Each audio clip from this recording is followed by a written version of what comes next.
جوینا سوچی به میوانداری روسیا روژا سشم کومبو آلی روسیا برای و جوین داخواست دکه کو چارەسەری یک سیاسی جبو آلوزیا سوریه ببینه. جوین به آخفتن وزیر در روسیا لاورو دست بکر. لآلیان دین چندین گروبین اپوزیسیون سوری دیار کردن که او و جوین بایکوت دکن او بجدار نابن. جا اپوزیسیون سوری احمد تومه دبیجه او خیار شکستی بونه.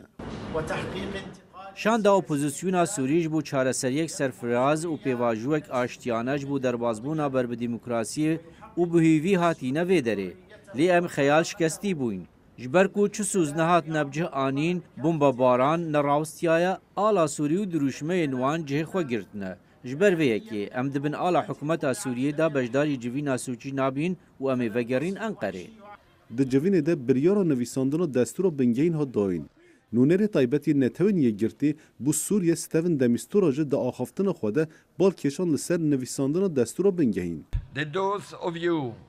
Ew kesên beşdarî vê civînê bûn biryardan komisyonekê ji bo nivîsîna destûra bingehîn ava bikin.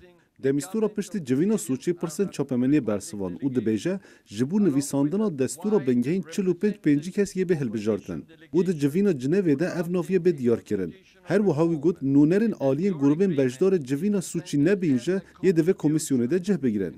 Li aliyên din civîna Sûçî di parlamento Fransa de ji bawetek sereke bû û wezîrê dervê Fransa diyar kir ku cihê çareserkirina pirsgirêkên Sûrî ne Sûçî ye.